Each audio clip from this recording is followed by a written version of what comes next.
안녕하세요. 해피트리입니다. 남녀불문, 나이불문, 어떠한 집단에서 소외된다는 느낌을 받는다는 것은 참아내기 힘든 괴로움입니다. 물론 아닌 사람들도 있습니다.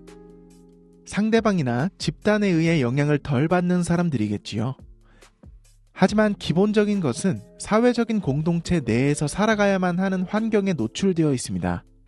집에서 나서는 순간 버스, 지하철, 직장, 모임, 사교활동, 친구, 친척, 가족, 심지어 예상치 못한 낯선 사람들과의 조우까지 어떤 누군가와 마주칠 일들이 굉장히 많습니다. 일정이 있는 것은 대부분 누군가가 나와 교류를 하는 일이죠. 저는 이렇게 밀도가 높아진 사회에서 오히려 더 심각하게 세상과 자신이 양분화되고 외로워질 수밖에 없는 환경이 심해지고 있다고 생각합니다. 세상에는 타인을 대체할 수 있는 AI나 편의시설 등이 생겨나기 시작했고 또 우리는 그것에 열광하며 발전시킵니다. 실생활에서 편리함을 충족시킨다는 것은 어떤 의미를 가질까요? 저는 인간 본능의 기저에 깔려있는 궁극적인 목적은 자아의 외로움을 달래는 것이 아닐까 생각해 봅니다. 빠르고 간편하게 정보를 얻을 수 있는 휴대폰과 AI를 선호하는 것도 누군가에게 물어보는 것보다 빠르고 확실하게 나의 부족함을 해결할 수 있는 것이고, 심심할 때 유튜브를 켜서 시청할 영상이 많이 있다는 것, 이것 또한 외로움을 달래고자 하는 한 방법이죠. 우리는 타인의 교류가 점점 없어지는데도 불구하고 경각심을 느끼지 못합니다. 아프면 즉각적인 통증을 해소할 수 있는 진통제를 맞는 것이 나중에는 반복되면서 자신이 아프다는 것을 망각하게 되어가는 거죠. 대면하는 것보다 비대면으로 문자나 이메일로 소통하는 것이 편한 세상이 되었고, 심지어 유선통화도 꺼려하는 사람들이 많이 생겨났습니다. 많은 사람들이 낯선 번호로 오는 전화를 선뜻 받는 것을 어려워합니다. 이렇게 아이러니하게도 편리하게 만들어지고 있는 일상의 뒤편에는 점점 사람들과 멀어지고 개인화가 되어가는 가속 페달을 밟고 있습니다.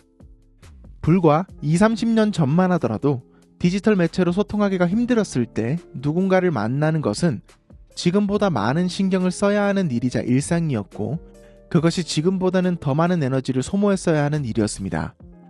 점점 사람들은 입을 닫고 있습니다. 많은 곳에서 편리한 자동화 기기가 생겨났고, 음식점에는 키오스크가 점원의 말을 대신하면서, 음향업계에서는 노이즈 캔슬링으로 누가 더 외부를 잘 차단시켜주는지 경쟁하고 있습니다. 거리에서 말을 거는 사람들은 들은 채 하지 않고 무시하면서 지나가죠. 그리고 사람들은 말합니다. 요즘 사람들은 너무 이기적이야. 사회가 너무 매정해졌어. 나만 아니면 돼. 라는 식으로요. 익명의 온라인에서는 입에 담지 못할 말들과 악의적인 의견들은 선한 의견들보다 압도적으로 더 많이 찾아볼 수도 있습니다. 사회와 군중들이 애써 타인과 멀어지기를 자처하고 선택적인 삶을 살아가고 있는데 그에 따른 응당한 변화는 받아들이기 힘들어하고 있는 실정입니다. 여기서 떠오르는 막중한 해결 과제가 있습니다. 외로움에 대한 대처인데요. 진화론적으로 보았을 때 인간의 뇌는 집단을 이루면서 살아왔고 또 그래야만 하고 무리 속에 들어있어야 안락함을 느끼는 존재입니다. 그것에 상당히 의존한다는 것은 자기애가 부족하게 비춰질 수도 있고, 의존적이지 않은 성향은 자기애가 강하고 독립적이며 강인함을 나타내는 것처럼 느껴질 수도 있습니다. 수만 년 이상을 그렇게 살아온 인간의 역사에서 불과 산업화가 된 지 200년이 되지 않았고 홀로 살아갈 수 있는 여건이 만들어졌을 때 오는 혼돈의 과도기죠. 얼굴을 마주보며 이야기하는 것보다 네모난 전자기기를 마주보며 손으로 이야기하는 것이 더 편한 세상입니다. 외로움과 고독함은 다릅니다. 고독이라는 것은 자신이 어떤 사람인지 알거나 알아가고 그것에 대한 통찰을 하거나 명확한 것을 알기 위해 고민할 때 느껴지는 감정이 고독함이고요. 외로움은 나를 보호해줄 수 있는 어떤 것이 필요한 상태를 느끼는 감정입니다. 어떤 사람은 자신의 맨 밑바닥에 깔린 외로움이라는 것을 감추고 치워버리기 위해서 타인을 이용하기도 하고요. 억지로 어떤 모임에 나가기도 하면서 자신의 욕구를 채우기 위해 자신과 같은 사람들을 찾아 나서기도 합니다. 하지만 이런 행동들은 아플 때 처방을 하는 링겔 같은 것과 다를 것이 없습니다.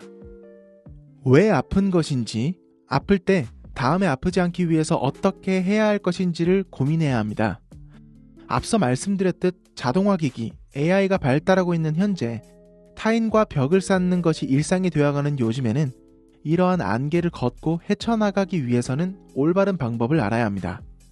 외로움의 친구, 고독함을 잘 이해해야 하죠. 내가 누구인지, 어떻게 살아가야 되는 성격 유형인지, 지금까지 살아온 방식 말고 다른 방식으로 도전해보면 어떤 길이 열리지는 않을지, 상대방을 대할 때 어떤 부분이 부족했는지, 또 상대방은 나에게 어떻게 해주면 좋을지 생각해보고 그것을 상대방에게 적용시키려고 노력해본다는 생각도 해봐야 합니다. 교류의 부재가 낳는 것은 편리함 뒤에 찾아오는 공허함과 무관심의 여파가 상당할 겁니다. 때로는 그런 사람들을 보면 답답하고 화가 나기도 합니다. 자신이 원하는 실속만 챙기려고 하고 단 하나의 손해를 보려고 하지 않은 행동들을 하는 걸 보면요.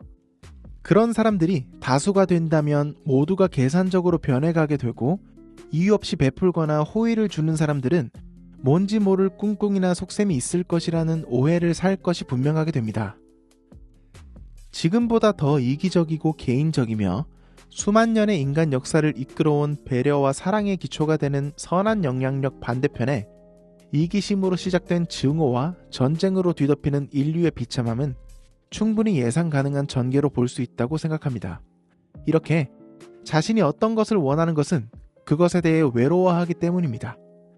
자신의 외로운 이기심으로 타인의 어떤 것을 빼앗기보다는 나의 외로움을 타인의 외로움과 맞바꾸고 이해할 수 있도록 교류하고자 하는 마음을 갖는 것이 인류애에 가장 필요한 소양입니다.